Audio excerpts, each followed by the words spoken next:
to make your motion to approve the agenda as amended? Anyone second? Yeah. All right.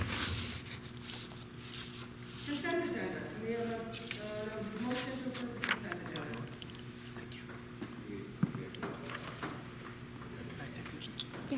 Oh, yes. Thank you. See, that's good when you're always on the side. All those in favor of approving the agenda as amended, say aye. Aye. Opposed? Motion carries. Now we need a motion to approve the consent agenda. Motion to approve the consent agenda. Second. Any discussion? All those in favor say aye. Aye. Opposed? Motion carries. Action items. Action item A. You have a motion to consider approval of the PE Athletic Booster Club as a recognized district support organization. I'll make a motion to consider approval of the PE Athletic Booster Club as recognized district support organization for 2021 school year. Second. Any further discussion? This is your great club and really helpful. All those in favor say aye. Aye. Opposed? Motion carries. B, we have a motion for the approval of our interim district administrator contract. I'll make a motion to approve the interim district administrator contract. Is there a second? I'll second. Any discussion? I just wanted to say welcome, and Thank you. the way the contract reads is it's for like a full year. Right. Just want to make sure you're comfortable with Yeah. that, because we were saying the term interim. It's not that I don't want that, I mean, that I don't want you the whole year, but I Yeah. just wanted to make sure that that's agreeable. Oh, yeah, no, that's, it was set up so that I don't get in trouble with the Wisconsin retirement system, so that should be, it should be fine. As I told Doris, I said, you know, if there's a future after June 30th, there's ways to get around that too, but this is set up so I don't get in trouble with those things. Welcome. Welcome. Thank Well, you. we didn't vote yet. Aye. All those in favor say aye. Aye. Opposed? Now.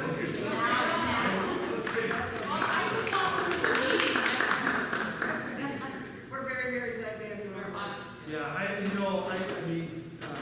not to be everything, but as I'm looking through information today, I mean, there's a lot of good stuff here, and I think you know that, and we just have put some billboards out there, as I call it, because there's some, like I said, you know, looking at your school report cards, the last ones, those are looking really strong, so a lot of good things here, and we just have to make sure that we're about it. Great. Thank you. Okay, we're moving to our work session discussion, which is the budget for 2021, which is, take it away. So I thought it's just like a budget workshop, so you have an idea of budgets, what's in the budget, and right? Yep. Right? Okay, good. Sorry, man.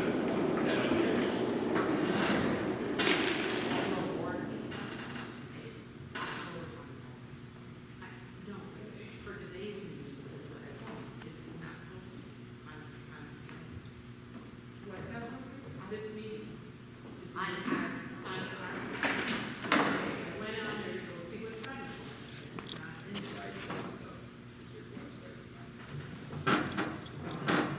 point. I Googled it.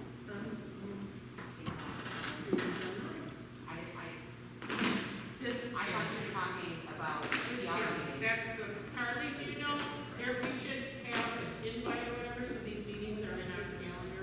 Did you, I don't know who does that. Okay, is it the PEASD board calendar? Yes. Okay.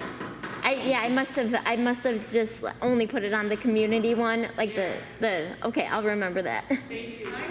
Sorry. No, today's meeting. So that way you wake up and you want to know what time to eat it.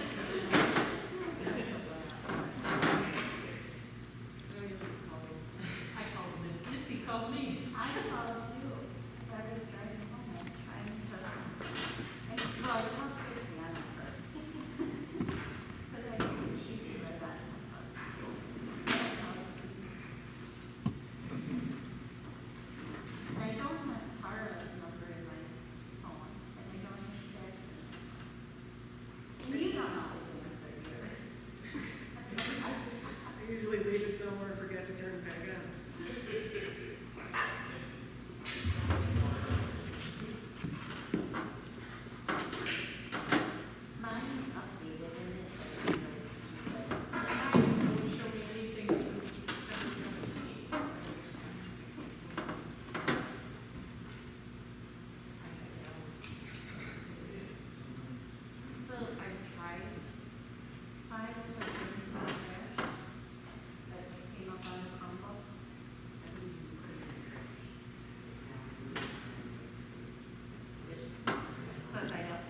it's hard to hear. Now it's on. Okay, good, thanks. Okay, so for budgets, I guess the basic are, the contents of our budgets are, we do our accounting via funds, and this is DPI kind of dictates which funds we should use for our budgets, and they're basically, I guess, like buckets that allow you to place different expenses and different types of activities that you have in your school district into those different categories that basically let you sort everything through and lets you better understand what you're doing, your operation, and where your expenses are going. So, as an example, you have the general fund, which is, more familiar with that one is the general operation of the school district while instructing students or delivering instruction to students that don't have any special needs or have any sort of additional requisite. Now, well, there's also fundraising activities, special education needs, referendum debt, non-referendum debt, and then there's also the building part. So I go into a little bit more detail in the next one. So these are basically all the funds that we have, and I didn't know how much you wanted to know about funds, so I brought them, almost all of them. There's more than these that I'm showing in the 2 slides that are coming, but so that's again the general fund. That's your the one where you are registering or recording all the activities that are to provide the normal operation of the school district. Fund 21, you have your special revenue trust fund. This is for donations and gifts that are related to school district activities. Next comes the Fund 27, the special education. I don't know how familiar you are with special education, but it's all Katie's department, basically. Taking care of kids that have special needs that maybe they can't, they have some sort of disability or they need extra support in learning in some cases. Then you have your 30s are your debt funds. Those are 38 is funds that you did not have a referendum for. In our case, that's where some of the concerns were. However, we can, because it's for energy efficiency, or the expenses were made for energy efficiency, we now have a way to basically levy them into our budget and into our revenue limit, and we don't have to worry about it as much as or some people thought we would. Fund 39 is referendum debt. It's basically when you have a process of people voting and it's passed, and then you get funds from being able to emit bonds. And so you're just paying those bonds during the years, and you put a levy to your population to basically pay for that. So that's additional to what your revenue limit is. So you get more money than you would normally get to pay for those debts. The capital projects fund, they're basically to expend those debt funds that were the 38s. You expense those monies through the 40s. 41 is the capital expansion fund. This you can only use, it uses tax money, so your levy is for that, but you're basically limited to buildings and sites. You can't buy equipment or some other type of equipment, or anything else. Funds 44, 45, they're for construction projects financed with bond debt. That's normally Fund 39. Those, you couldn't emit those bonds unless you were you had a referendum. And Fund 46 is dedicated levies. They are from Fund 10. These are, you can contribute to this fund for a minimum of 10 years. You have to be contributing a specified amount. for a goal that you want to cover within that time. And you can start dispersing those funds towards that end in the next 5 years. So in 5 years, you can't start before 5 years. So they're locked in. But you're contributing to it, and it allows you to start building in 5 years, whatever project you were thinking of. 449 is for any other capital projects that you may want to think about, any other type of construction or equipment or whatever you're financing or buying with. Yeah. Questions? Sure. Okay. So I guess the Fund 46, so I've seen it used where, some districts are taking, like if, let's say the principal budget, they had some surplus, and so then they were able to put that into Fund 46 and then fund a playground rebuild. So to establish a fund, do we have any Fund 46? No. So if we were to establish a Fund 46, let's say the next 5, 10 years as we're planning out and have some ideas, are you able to change what you set that money for on, like, how does that, you know what I mean? So if we're talking like smaller projects in the You well. can, but I think if you're running a surplus, you want to see what it's going to do to your equalization aid formula. You know, I don't think Palmyra is what's called negative tertiary. So if you have money that could go towards a project in that particular year, you know, I would say you would spend it if you don't need to add to your fund balance, so that it's going to maximize your money getting to the state aid, which in turn reduces property taxes. Gotcha. There might be some other state aid factors, but that's the generalization of how I would probably do that. But again, I haven't seen your most recent, the 2020-21 equalization aid formula. And we're just getting right into it these days because it's the fun times for those things. I got a question. That's No, that's good. No, that's good. And yeah, it's just like Doc says. So when we get state aid or whatever, our tax money in, do we decide where it funnels out to based on these funds then? Or is it, are certain ones designated? So like Fund 27, which is the special education. So I'm guessing that's like a break off of Fund 10.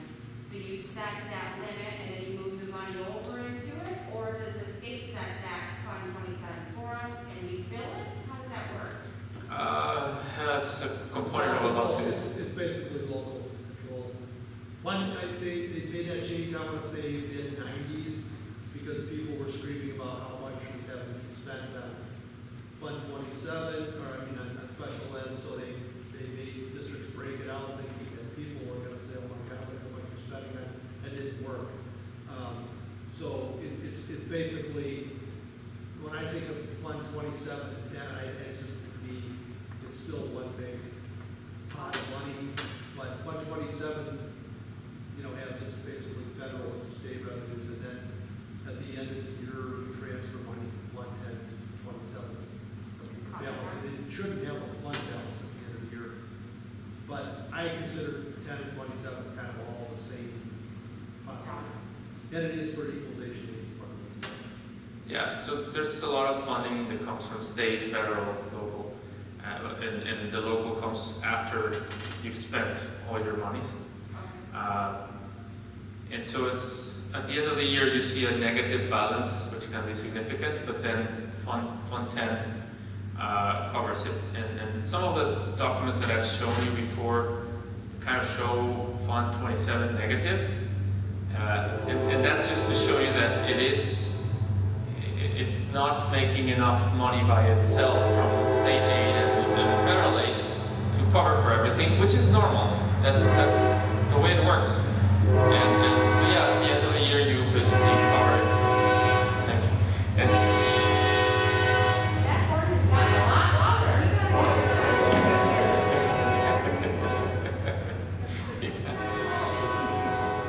so yeah, but you have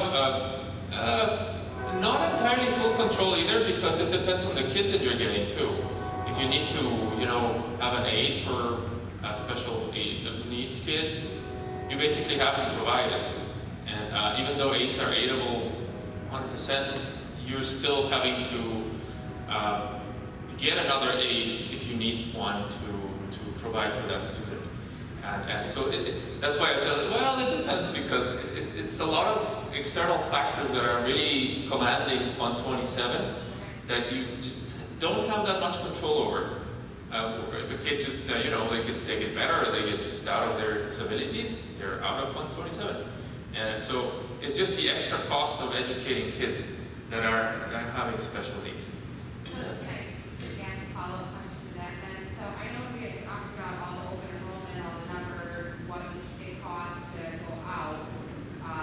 Anybody with like a 504 plan or, you know, it costs, I think, just the other district more to receive that child.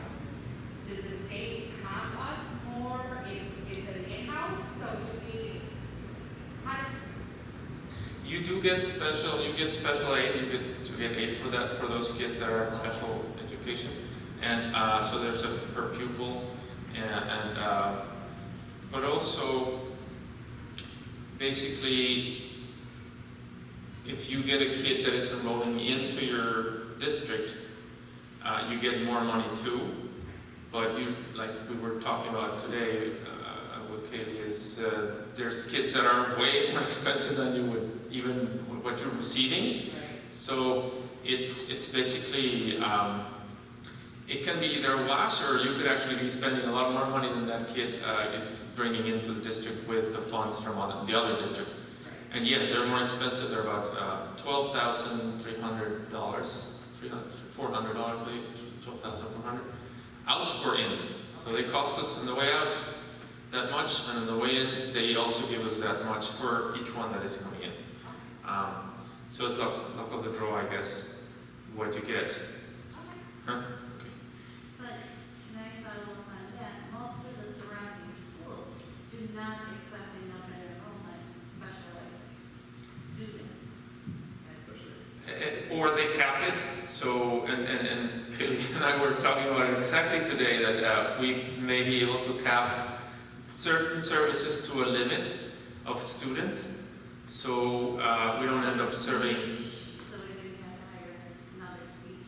Right. I think, or OT, probably. Because right now, the way we're sitting, like, we're in the process of hiring another special education teacher at the elementary school because we had an influx of new kids that moved in district and open enrolled that have special needs that are just required more services, so. Right. Yeah. And you'd be capping it only for those open enrollees in. Right. Your residents are always covered. You cannot deny them the coverage. Okay. So, well, the next funds are just your like food and community service funds.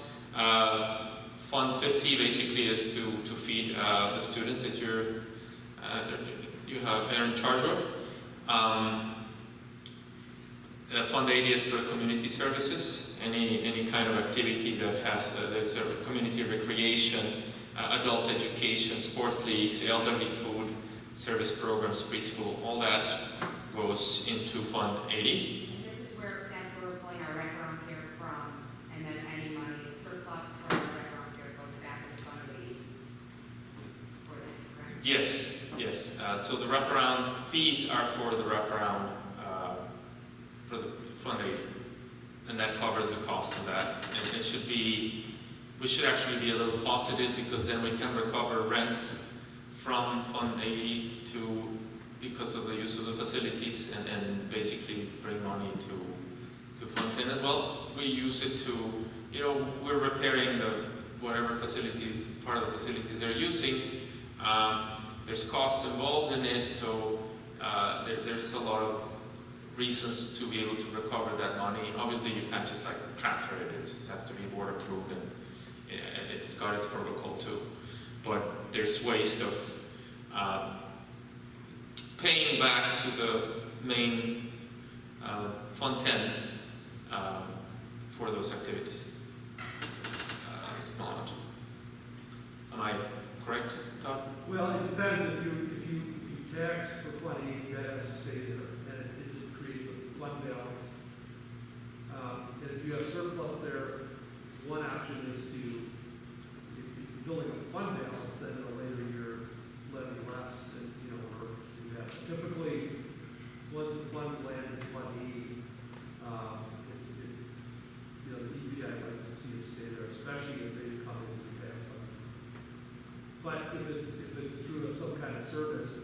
there are ways to work around that. You can either run some of those services back to Fund 10 or some other option. Anything levied to Fund 80, that's pretty much stay there. Yeah, and then you have your agency funds, which are Fund 60. That's your, there's right now a GASB 84 that is trying to bring back the use of that to only organizations that have their money with you that are not directly related or related to your co-curriculars or student activities. So that would be your parent-teacher organizations, for example, or other types of, perhaps a church group that wants to just, have you keep their money for, as an trust. So you're basically the trustee for that account, for those funds. So Fund 60 doesn't affect the budget at all, it's just money sitting there, Right. It should. You don't have to cover for it either. I mean, it should not be in the red. Definitely. So yeah, all the other funds, all the previous funds, they do have to kind of be covered by Fund 10, but not these. And then there's also the trust funds. Those are the 70s, which is you have your Fund 72 is private purpose trust fund. That's for scholarships. And donor designated funds that the board or the administration doesn't have control over. It's basically a scholarship. If they give you money, you have to spend it in that scholarship, or it's not as used as any of the other funds. Fund 73 is used for employee benefits. If you have them in your trust. 76 is just the external portion of investment pools held by the district. So if you have an investment pool with other school districts that are putting their money in with you, you would keep that money that is coming from an external source in there. So that's a financial instrument, if you may, or a way to keep their finances clear. So districts can merge accounts? Is that like? Yeah, it's like you can be like the holder. Funds basically, but you can do it together? Yeah, like a mutual fund that you're putting together and then investing together, because you can access higher level opportunities of investment. So yeah, that's I think LGIP has something like that a little bit, but they're like external to districts. They're not a district that is running it. But if you were to be running it, then that's where it goes. And then other funds. There's other, like maybe 6 funds that I didn't mention. I thought these were the main ones to be explaining. Maybe I could have left a couple out.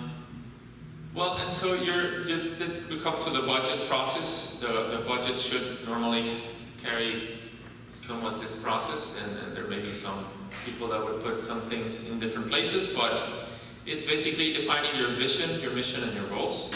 That's what guides the entire budgeting process. So the board has a lot to do with what goes where and how it's spent.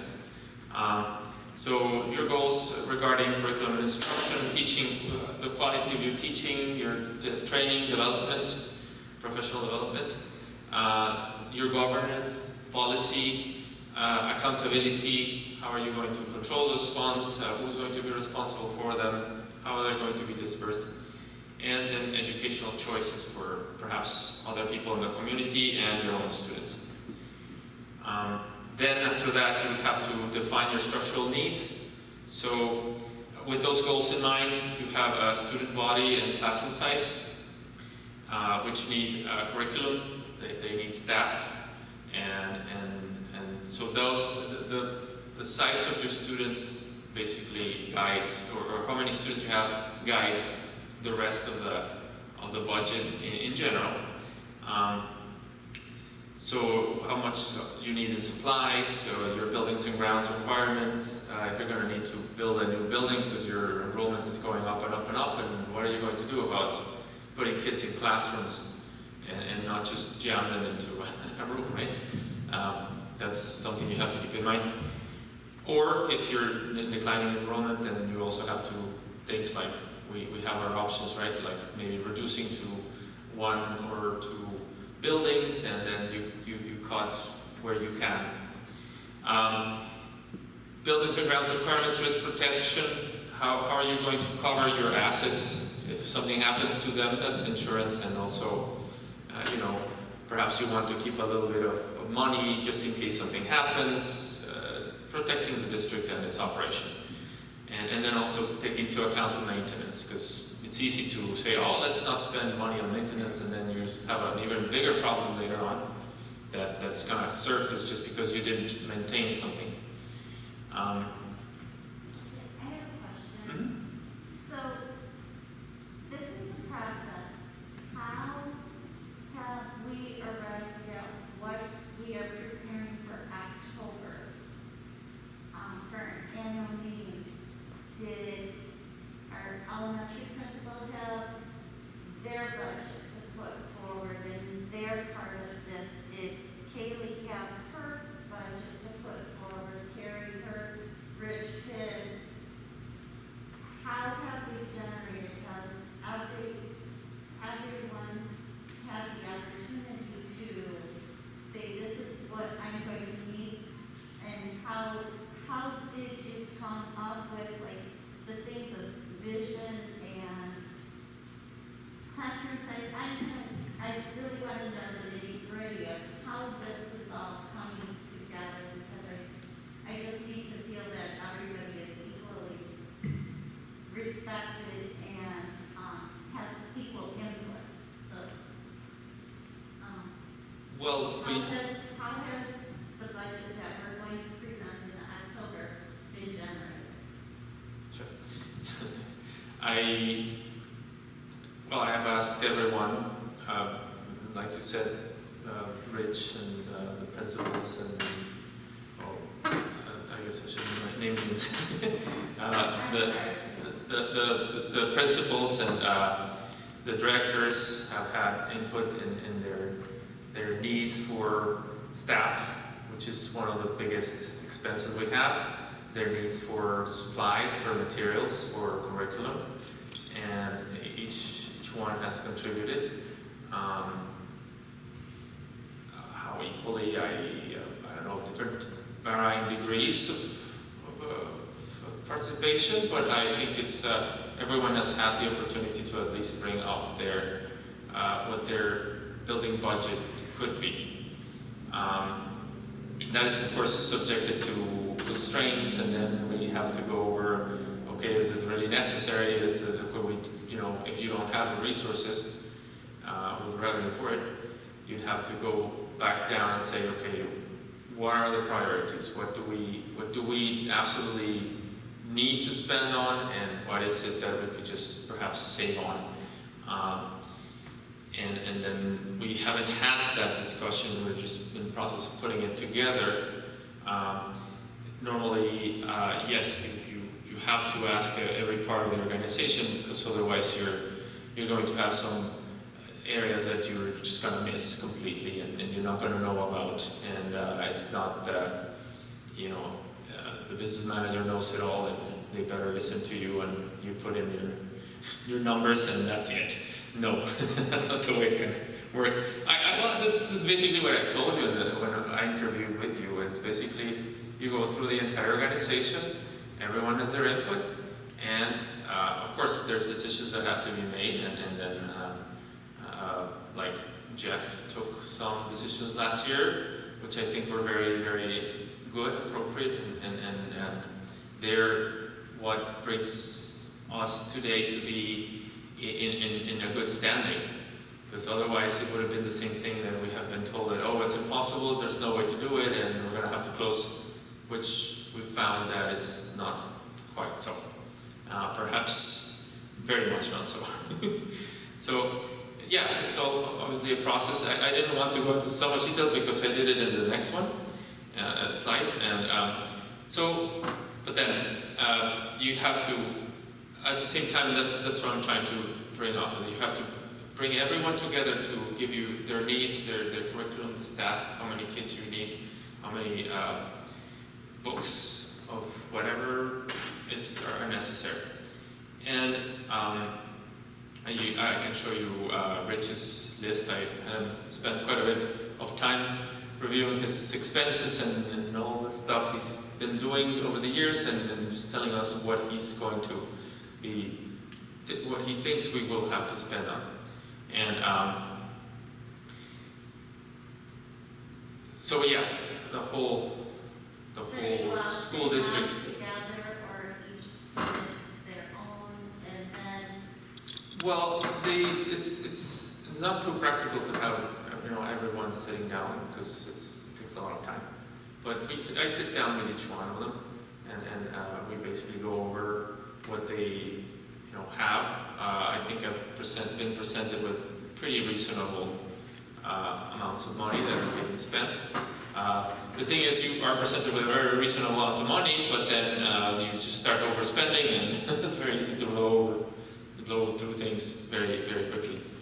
I just want to add, one of the issues that I think you started in June or July, this process really starts in January, so apparently that's 6 months of this back and forth with principals and staffing and those kind of things. So he's really had an abbreviated amount of time to kind of pull this together.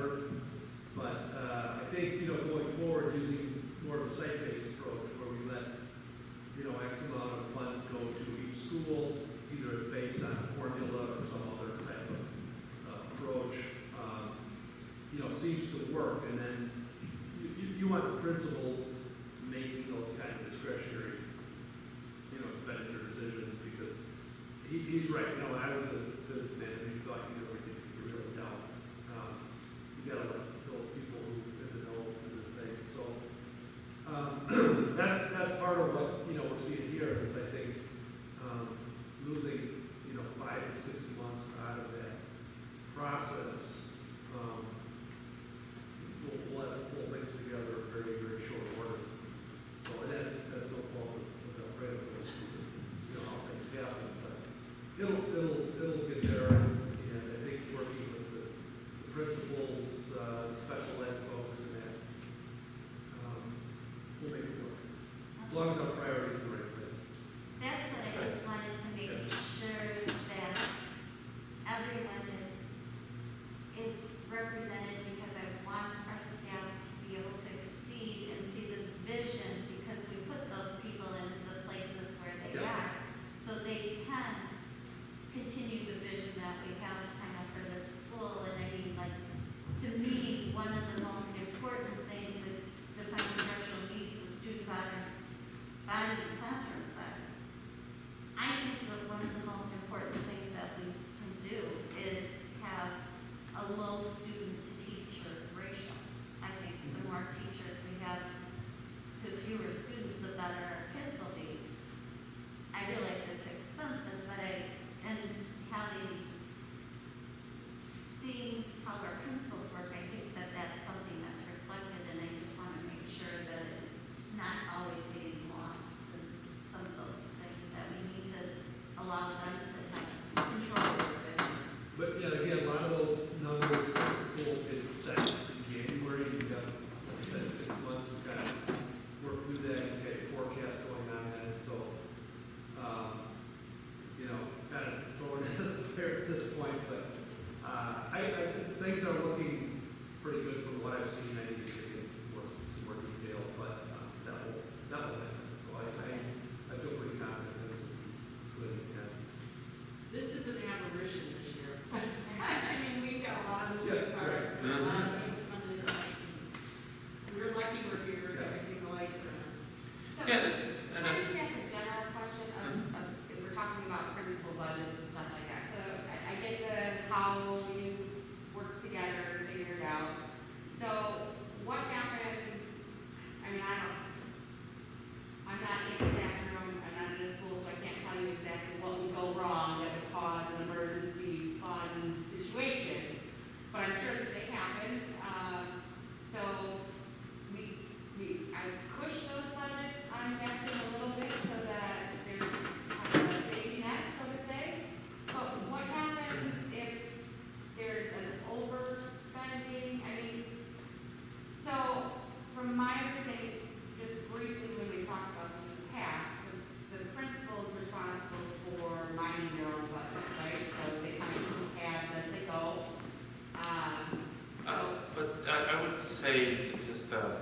that's what Tom was saying. From January through June, you're basically having a conversation of what is a reasonable,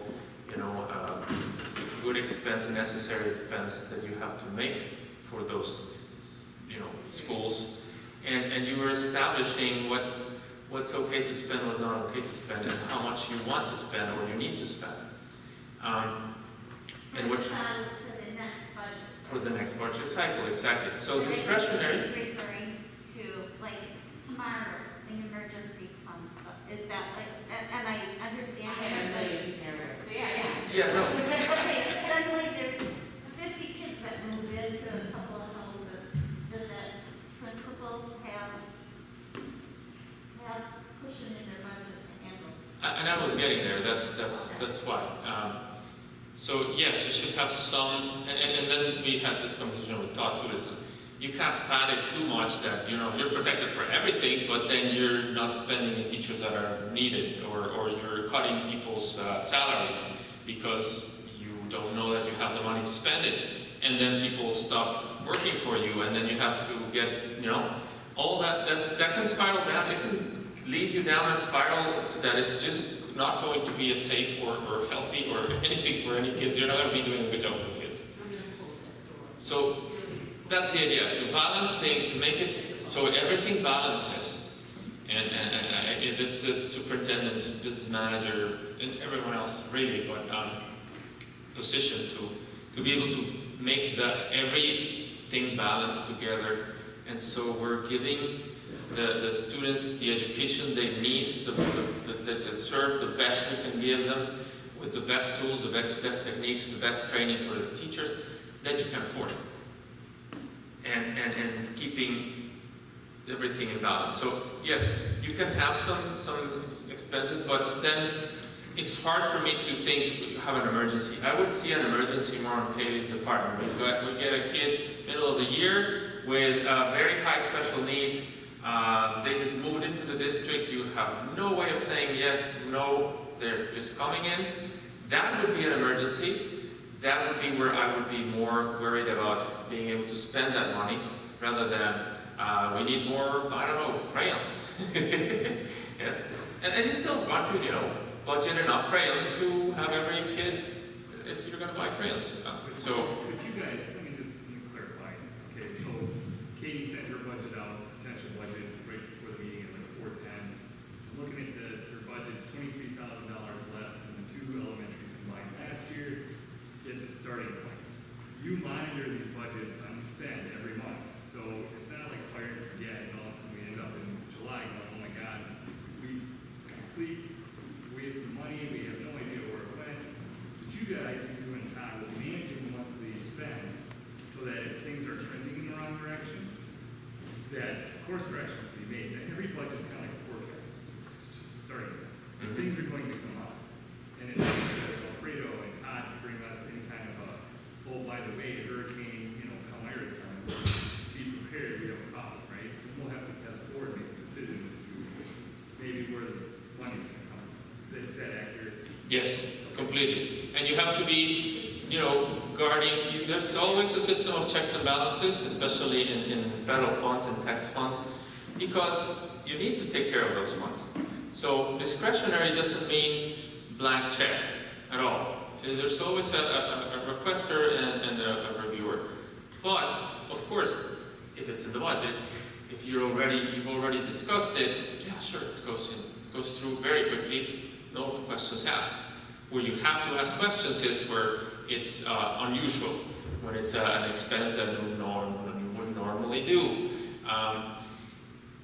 Things that you kind of have to get a feeling for that, hey, maybe this is not the right way to do things. Maybe this is not the right process. Maybe we could get a better product for this that solves our problem without having to just waste money or do something that is rash and make a decision that is not a thought decision, with a good thought process and a proper, for example, if it's an IT purchase that you want to make, well, run it by the director of IT, at least make sure that it is doing what you're wanting it to do and not just, blowing through money and oops, you find out that $300, $600, $900, $1,000 are just they were just wasted.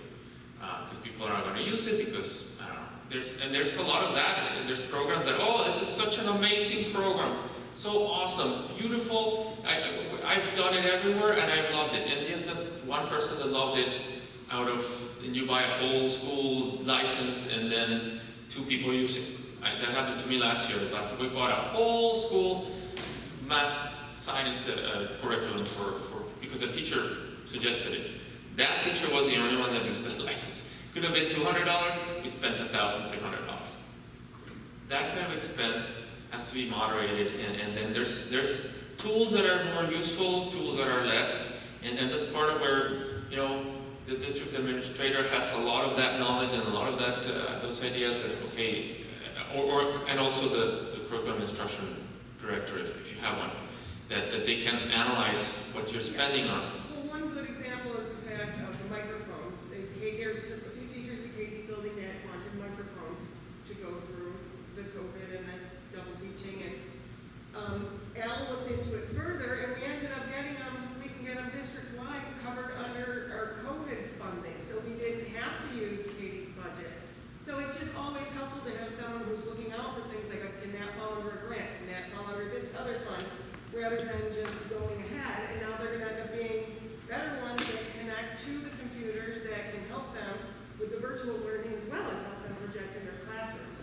And that worked for 6 hours. It's more of a process, but it ended up being awesome. I saw that come through from Ryan, I'm like, oh, this is fantastic. And then it can cover the whole district, doesn't have to be just the elementary. So things like that. Right, and so you use your resources, you use your resources within the district to figure out what's best for a particular situation, which is an exceptional one, because otherwise you would have, aired it out and discussed it and had a perfectly nice solution in March, April. And so next year we're going to do these things. Obviously we're in a situation which no one can predict when it's even going to happen. So it's just that kind of revision that is important.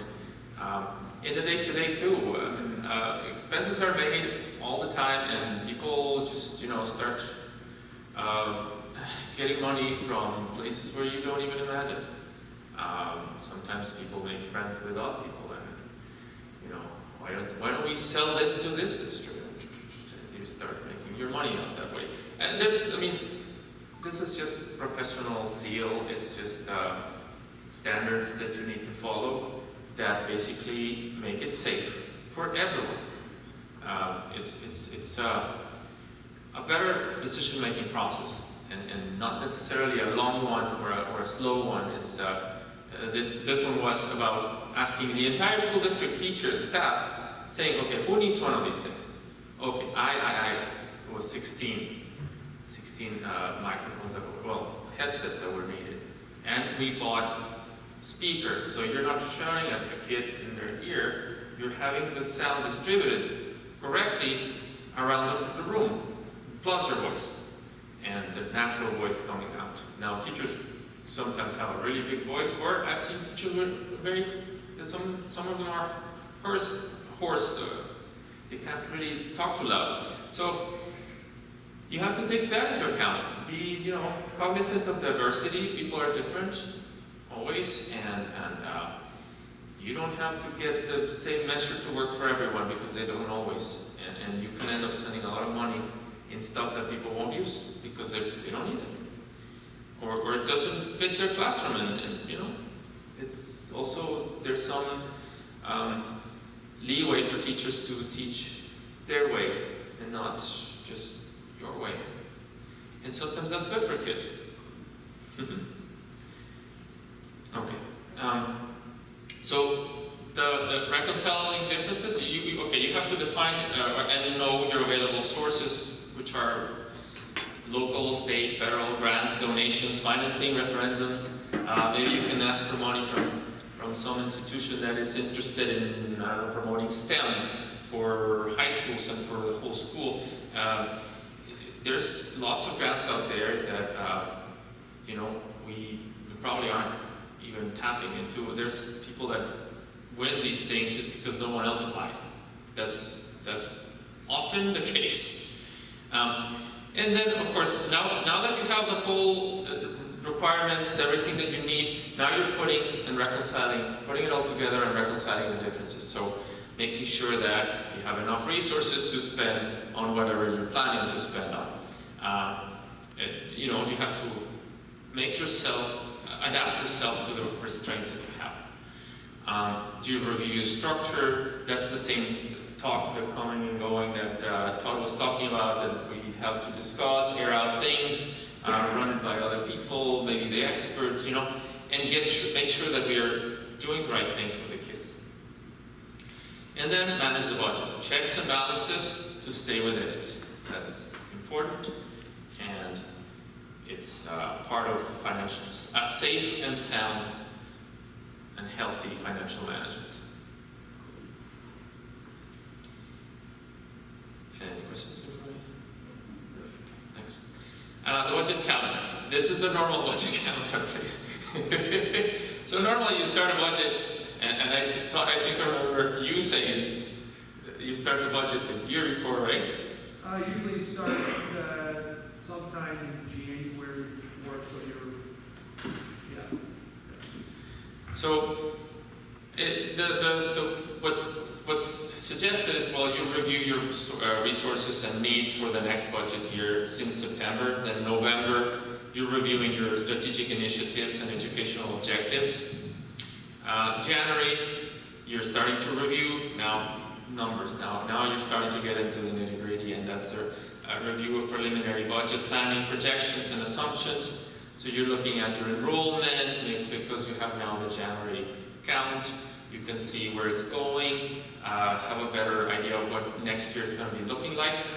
And you're also starting to distribute budget information to principals, directors, managers, etc., collecting and analyzing enrollment. Then by March, you're starting to submit cost center requisitions. Cost center is basically your principals and all your departments that you have, schools and whoever else is involved. And so those requisitions request to the business office, all the major purchases are more or less started in March. And well, in April, you're reviewing the budget that everyone has and the requisitions they made. Between May and June, you're preparing preliminary budget documents, and the board reviews these budgets or these documents.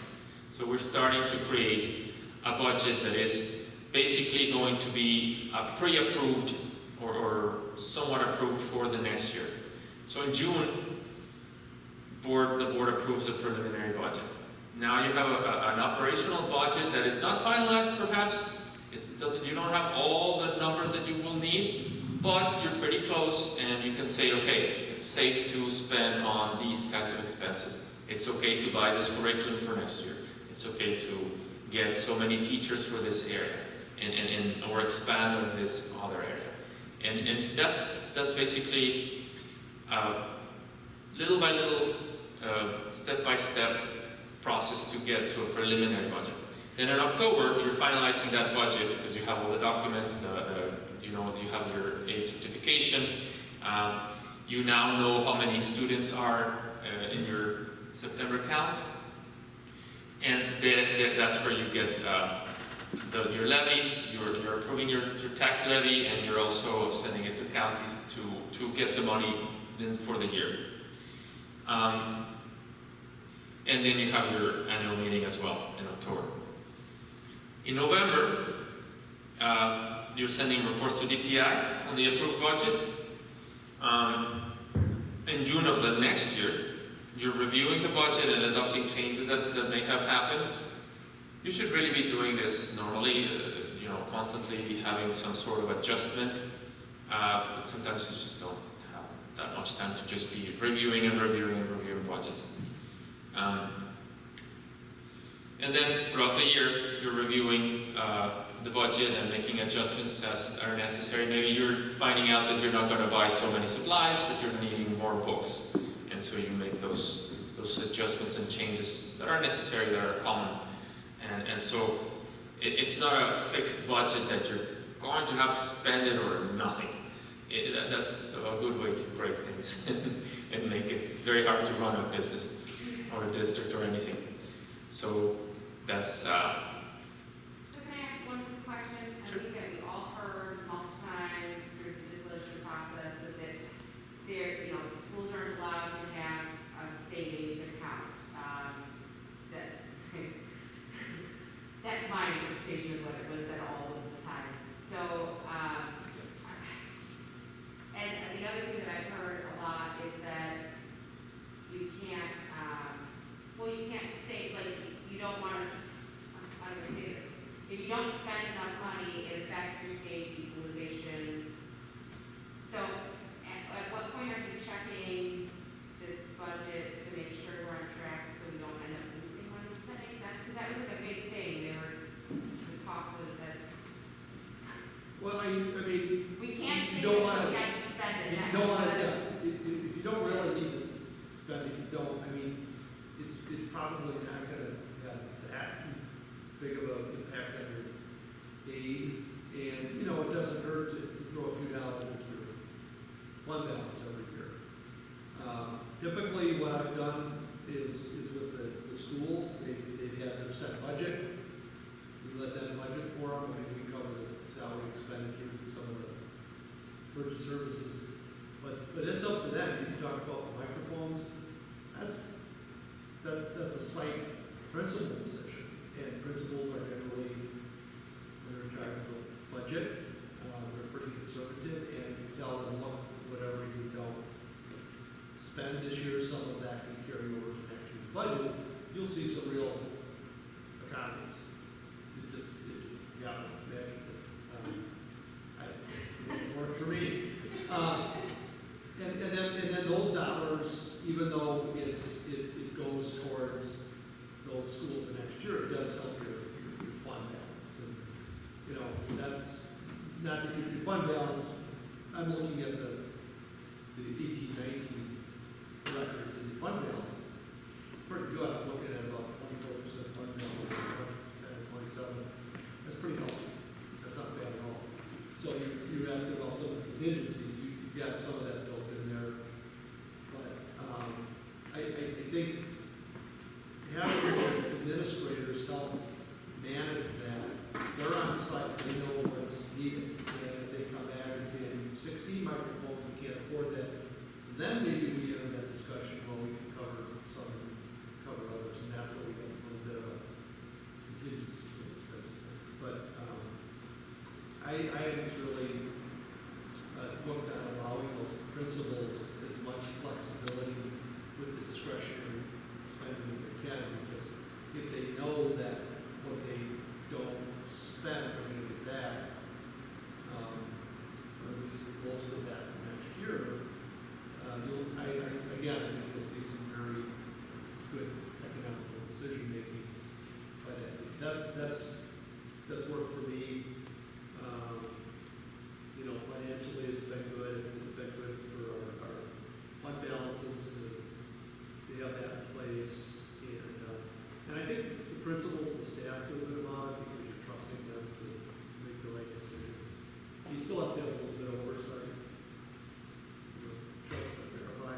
mm-hmm. And so that is what I'm hoping to see starting this next year, as we can focus on that type of situation. I would think that would be prudent, because then our building principals and our other pertinent staff that have those types of budgets would have a vested interest, and they have their boots on the ground, so they're very familiar with how things are working, and for somebody to just look at paper and say, well, maybe that's not really what's needed, it would be difficult. You know, I appreciate that process. I think that needs to happen.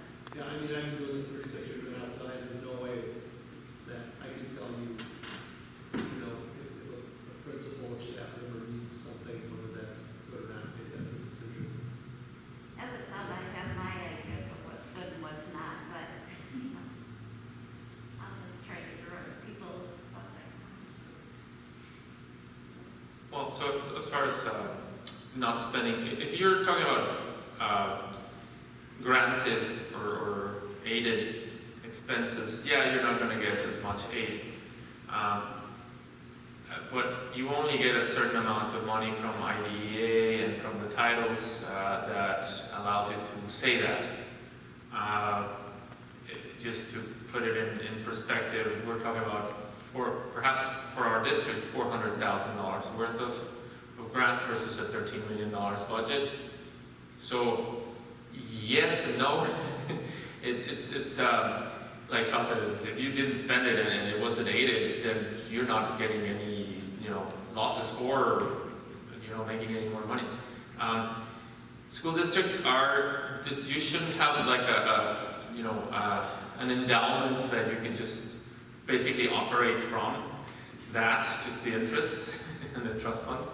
I mean, like for example, Harvard, they could just live off of pay every single of their employees off of their interests.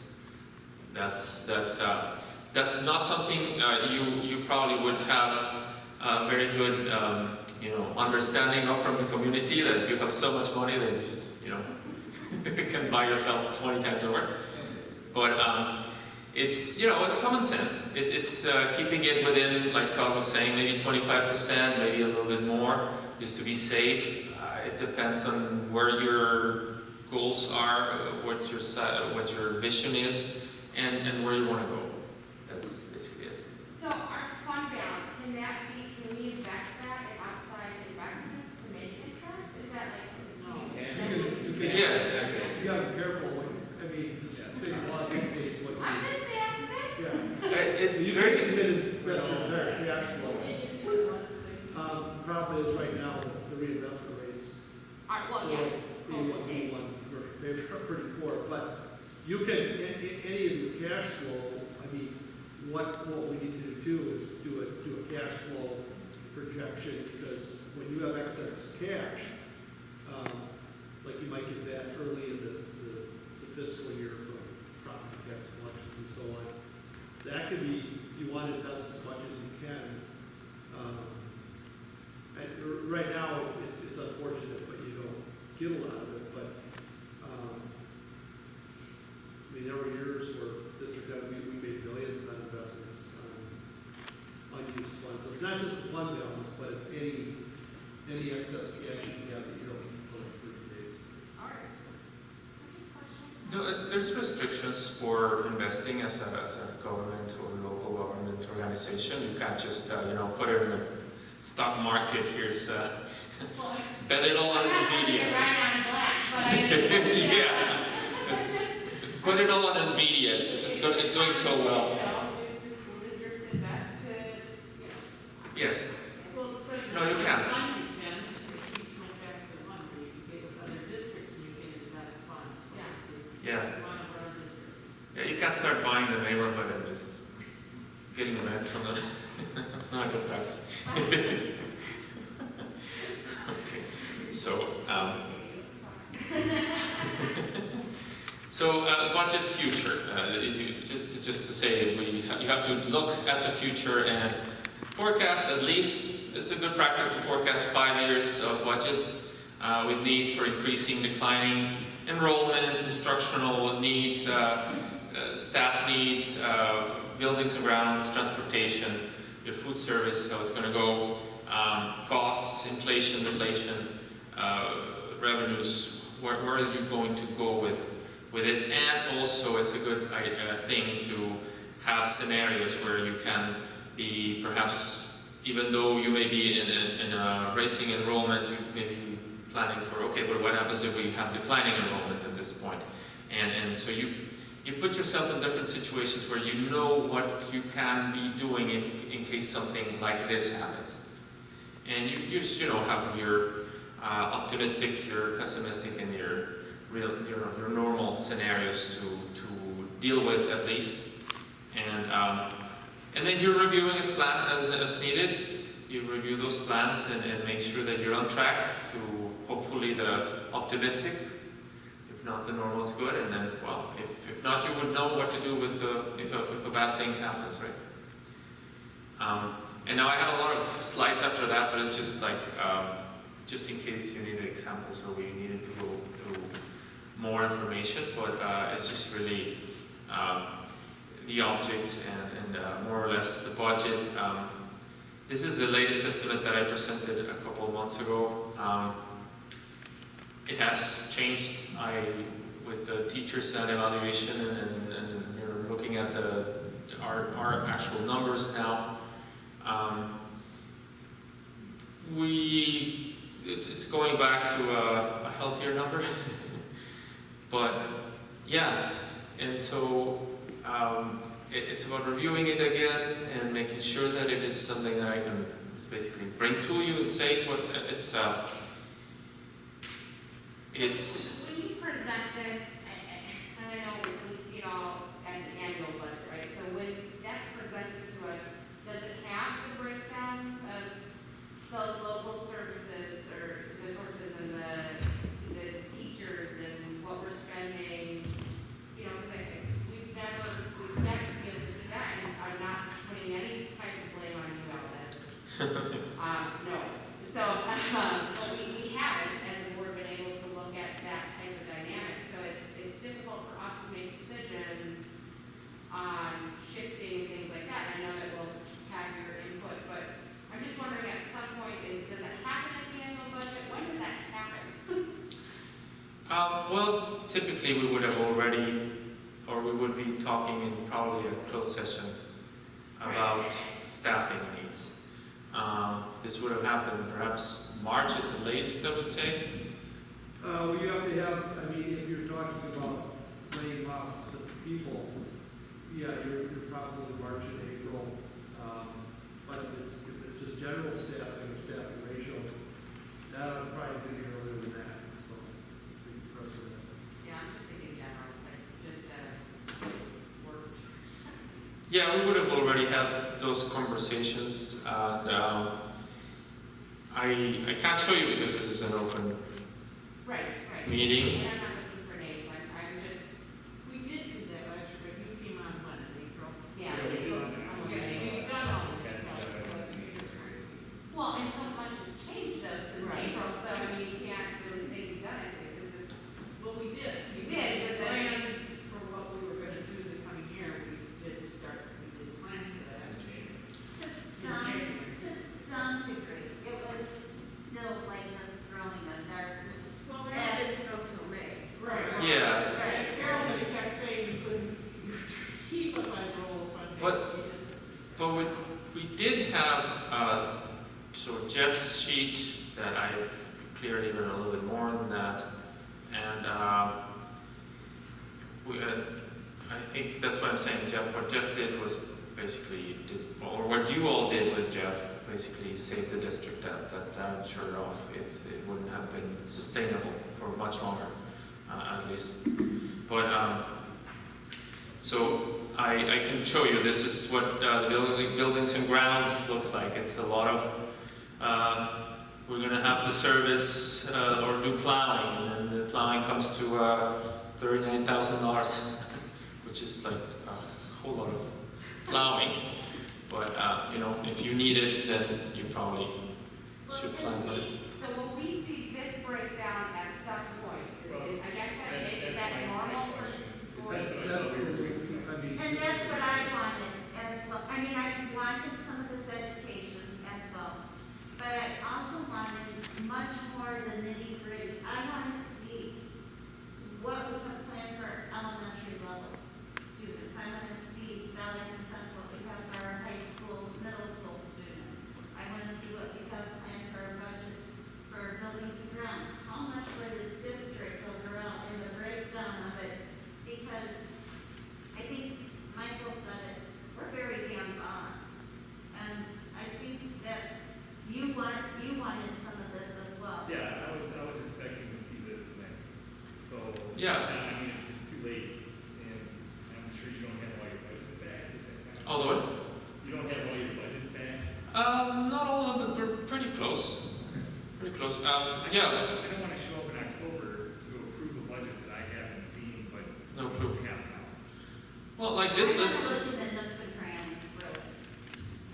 Yeah. Well, there's a lot of nooks and crannies in the company.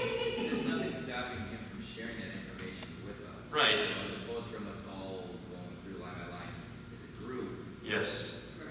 you know,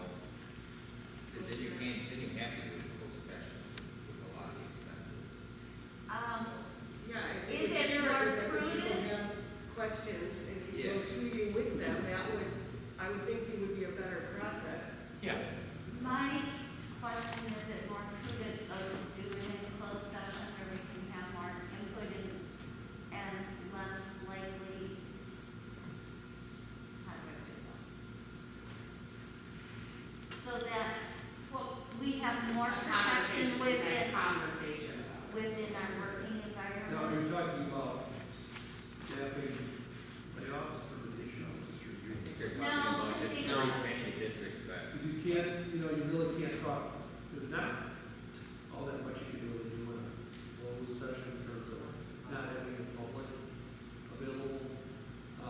If you're talking about budget types of objects like this, that would normally have to be an open session. If you're talking about layoffs,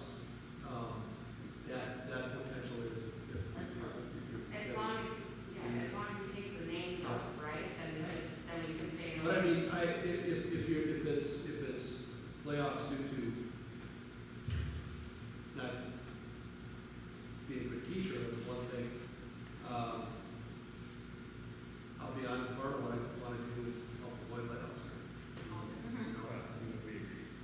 and that's maintaining or increasing enrollments here.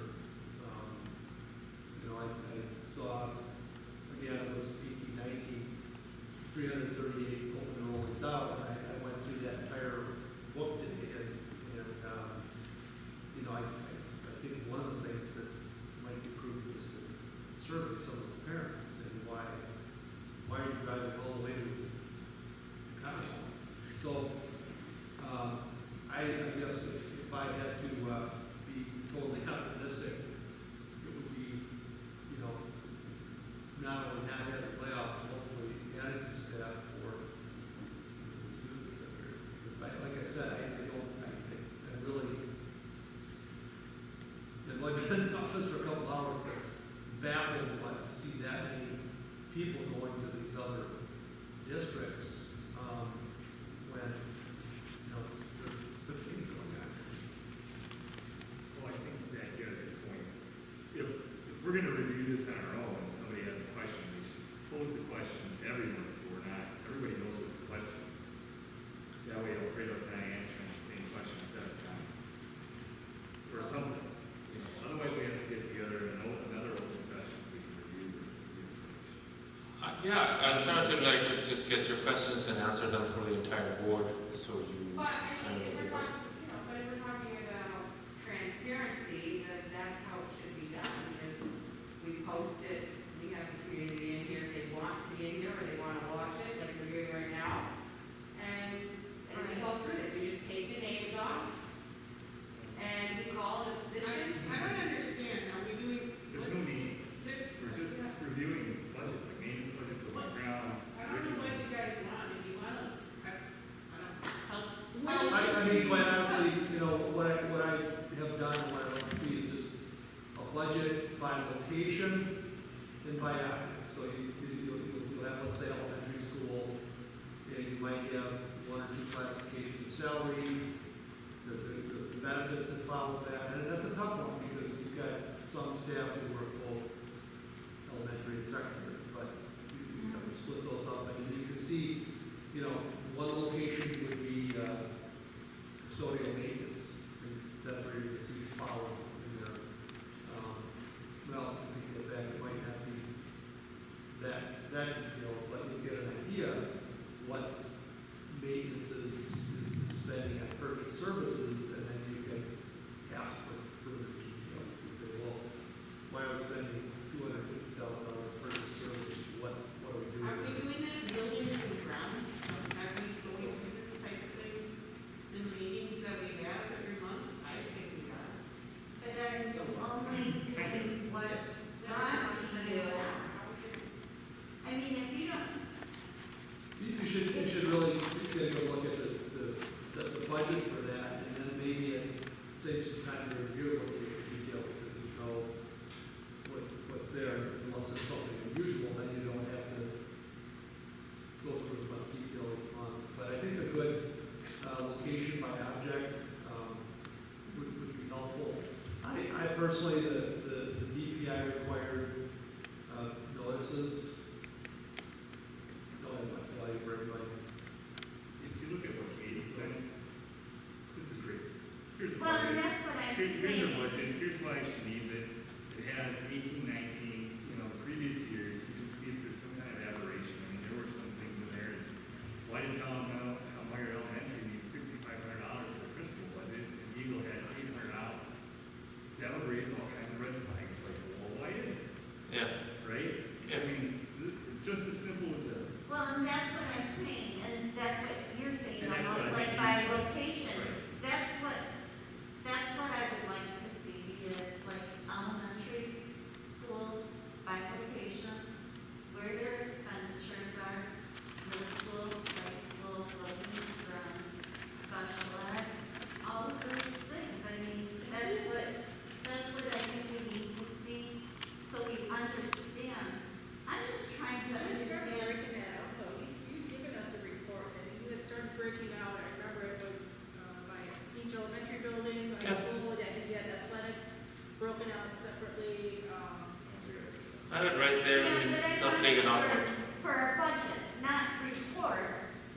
Yeah. So then it makes sense for putting our money where it's going to be more effective towards kids.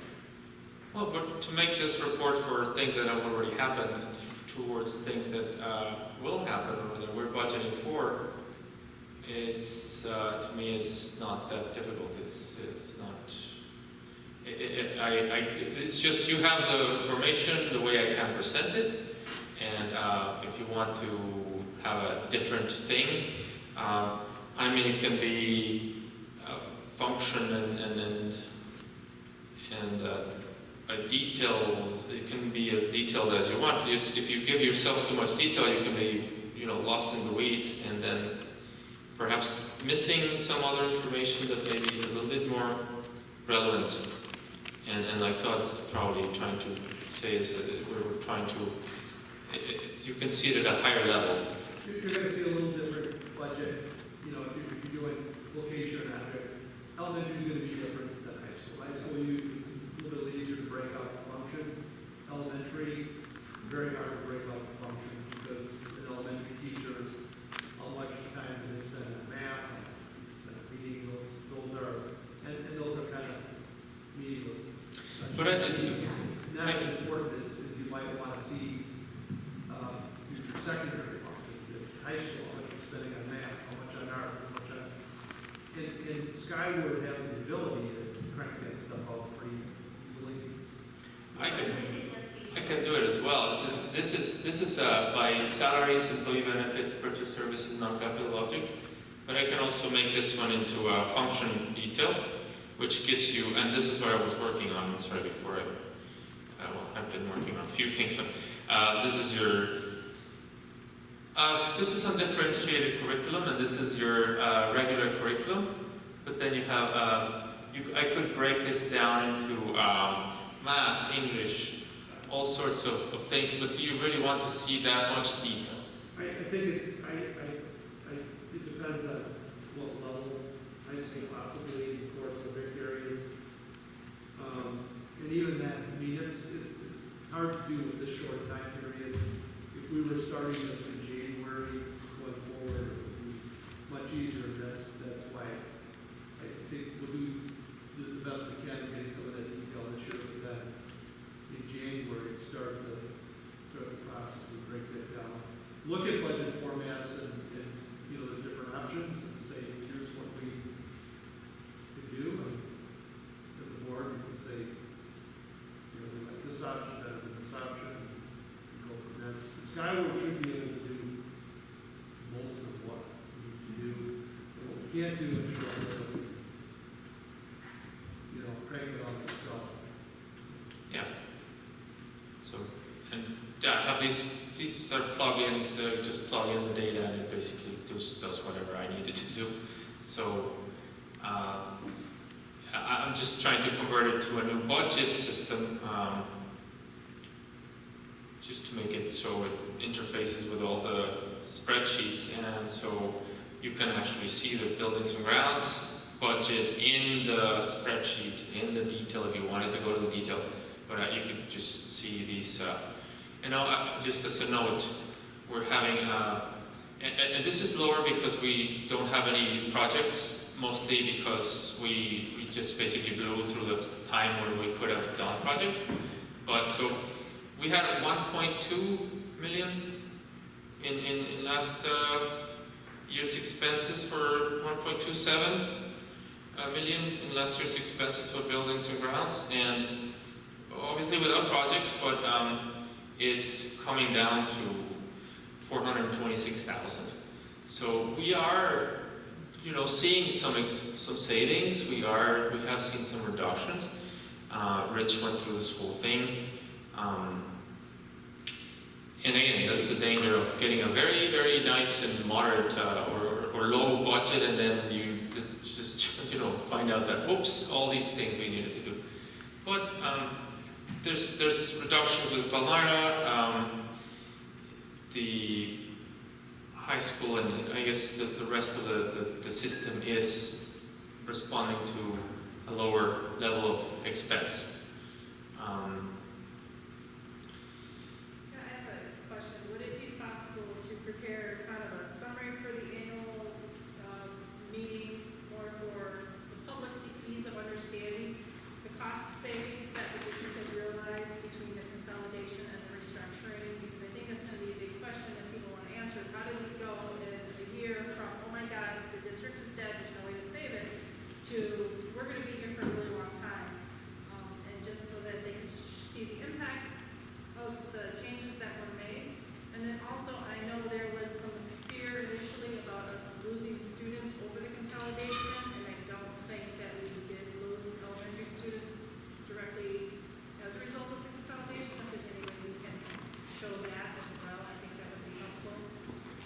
Yes, and well, we can show numbers perhaps of students in grades year by year, or grade by grade.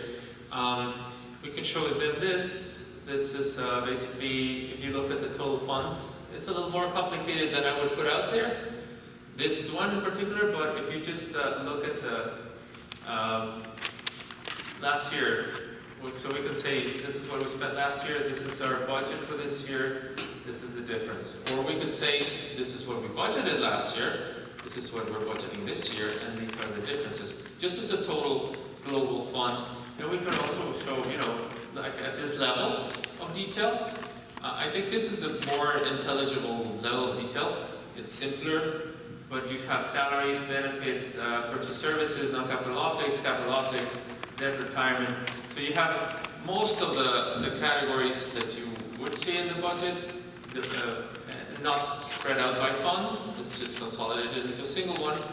And it tells you where the differences are and how, you know, we have changed things. Now you could talk about consolidating salaries and employee benefits. I don't know if it makes sense to say state and local sources to simplify the report a little bit, but something similar to what you see in the total funds is perhaps, or we could just summarize it completely and say, when we had all these expenses, we had this revenue, and, you know, very, very high level summary of our finances. But we could still show we have this much of a difference between our expenses and our revenues and our net results. If I could just suggest, rather than, well, most of us understand this and definitely prefer it in this sort of method. Last year, this is our annual meeting booklet, and it has budget highlights, and they are statements with numbers in them. I think it might be more consumer friendly for our public if we do something similar to this. Just a few words, like they said no curricular purchases were made in 2018-19 for use in the 2019-20 year.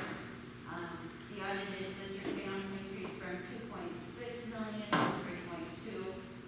So I think if you look at this, it has some of what Tara's asking for, but That's everything. it's in words. Whole packet. What? Whole packet, I mean, it tells. Yeah, I mean, it tells all of that, but there's a particular spot that I think is kind of what she's saying is some of the highlights we can have about the consolidation of our elementaries and it resulted in this many less staff and the savings of this amount of money and the fact that we're using the other building for before and after school care, some of those things. I mean, I think we can work this hard to accomplish what you want. I just want to make it easy for people to understand at a glance, because looking at the columns and the numbers and the list, I think the PowerPoint meeting. Well, you have to get it. I think there are state, guidelines for what you got. Well, there's a format that the state requires, and it doesn't, it's a little value the way they set it up. But, you know, another option is, we've all these, prior to this, PowerPoint, you know, we get copies of PowerPoint, people want to stick them up, whatever. You've got the words, the graphs in there, those kind of things too, so that might be an option that, you know, you can get some key points and. I would think the expertise the two of you have in business management, finances, budget, also then blended with, here, that you had a lot of years of annual meetings and a lot of different districts and different issues. I really think we can That's great. trust that you guys are gonna come together with. There you go. So I have. Is that electronic? Yeah, that's kind of thing we want. Yeah. This is very clear. This is telling you more or less what you we want to see. That's the kind of. Perhaps graph bars. I had the pick for pupil revenues from DPI, but I also have the pupil count estimates, which is a graph. I have this, the revenues, the expenses by object, and how things changed. Perhaps a bar graph is a little bit more telling of what's changing. This is how much we spent last year, this is how much we spent this year. We didn't have that much problem with that this district in Geneva. This is like budget revenues by object. This is pretty complex. I wouldn't put that back there. But I like this graph because it shows me a lot, and it doesn't have to be something that is analyzed, by other people. Revenues comparison. You could do a lot of these things, but I would just stick with the graphs. I have this as a balance, our need for fund balance to be able to not cover, to borrow money from the bank, and mill rate comparisons, equalization value and mill versus a mill rate. So those are pretty common to be presented, and then you can make copies in lieu of the forming. That seems to work. I'll be honest, in 30 years of doing it, we rarely get people. I mean, we made sure the paper let the public know that the tax rate was going up 0.5%, it was going down, or whatever the case may be. And that was the big concern. Now, the concern here with the consolidation of schools, yeah, that could be one to focus on, but my experience is what's going to happen in property. The mill It's rate not is a much. big one here. Pardon me? The mill rate is a big issue Yeah. for people in. well, we're almost guaranteed to lower it anyway because the valuations are going up. So it's just basically. But what I was trying to say is you can convert these numbers that are, a little cumbersome into a graph that shows you the difference between one year and the other in a more visual manner. It doesn't have to be 10,000 or 10 million. It could just be, well, look at the height of the bar in this one. Look at how much taller this one is or how much lower this one is. And putting it, in a visually friendly manner. Yeah, I think you're catching what people are looking for. Yeah, I think so. And so it will be the same report, just presented in a friendly manner. The biggest difference is, I think, between last year and this year, the amount of employees and Staff. Salaries got cut. Right. Definitely, Saved a lot of money, and that's why we're at where we are today. yes. And a lot of things weren't done previous year because of the schools. Yeah. We are going to have to spend some more money on maintenance. We are. We're Not- going to have to take care of some of the employees too. Yes. That's important. Right? I didn't hear you. So we have to plan on taking care of the employees that make sacrifices to get us. Yes. So when we go to talk about budget, we can't forget those that made a sacrifice. And I know that's right, but that's important that we not forget that. That's one of my main goals, is returning that equity, and not just equity between each other, but equity with our market, with our area, surrounding area at least. Yeah. But we also have to continue to track more students in and continue to cut open enrollment more, because we want to go there. Continue to cut. Some, the populations that. And we're also kind of having a lot of trouble getting people to work for us, especially at the lower paid levels, because we have low salaries. So we need to do something about that and help that process.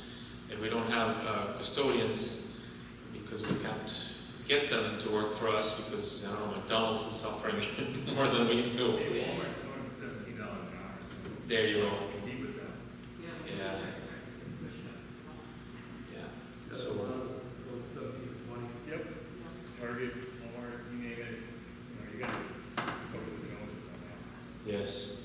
So that's something to keep in mind that we need to be doing and you know, keeping ourselves up as best as we can. Any other questions for Al or for Todd? Okay. I just had a quick question, maybe not necessarily budget, but credit rating, because I know that question or the concern has come up. Obviously, our credit rating tanked through the dissolution process, and that was a concern to a lot of our constituents. Do you know the process or how we We'll can get expect? that. I mean, I'm looking at the 20+% unbalance, I'm like, we'll get it back. Who would be working, Barrett or PLA? Very, There, yeah. I might want to look at PLA. I think so. When we, at the Waukesha, we proposed the bank, I mean, this, before I was there, I didn't, authorize borrowing $65 million, investing in credit default swaps, but, you know what happened to that in 2008. When I got in there, we were broke, but we worked with PMA, and we had a couple of bad years of an investment rating, but, you know, through the work of building our fund balance over time, we got that up and to where we're, I think, Waukesha was one of the districts in the state that have the level that we're at. So we get, if these kind of numbers are holding here, we get that up.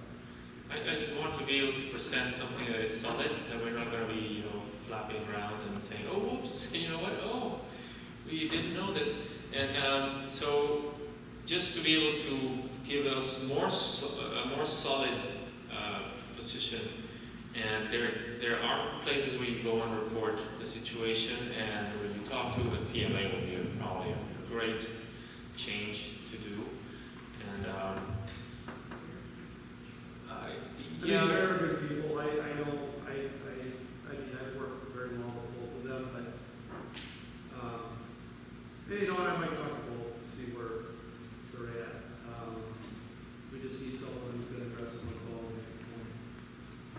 Can I ask if we get the audit done, or are we closer? we're closer, but we're not done yet. We're getting on it, we're getting Christiana knows all. Yeah, and I need to talk to Phil Greening about, he offered having someone pull the data for us, a lot of the information from the system. There's a lot of reports that you just have to, it takes a long time to get some reports. It's just, the system is super slow these days, I don't know why. And so it takes minutes, sometimes you just like, did I really click on print? And you did, and then it just comes up and you did it 3 times because you were already. So it's that kind of thing that it's just, when you have to also get the budget done, you have to do all these things that have to be done, and then you have 190 emails waiting for you. It gets tough. So we're getting there. I spoke to Dan Bush from DPI, he's the head of the finance department, and he's, well, they're understanding of the situation. He's like, yeah, no, you just have, you know, the whole administration change, and it's not an easy situation to have. So they're basically saying, well, hang in there and get some help. So I may have to get perhaps some either Baird or PMA or even CISA 2. I'm already talking to the CISA 2 people, having a meeting with him on Friday, and unfortunately they're busy. This is a busy time for them. And having someone to come and basically just be able to work on those things that need to be done, that knows how to do it, because it's not that I don't know how to do it, it's just simply that there's just not enough time in the day to get through these things. And so maybe, I don't know, $3,000, but it's still preferable to having more issues with that kind of thing, because we didn't present that audit on time, or on the times that even though we're over, we still have a little bit of leeway or time to do it. So just hope to count with that support.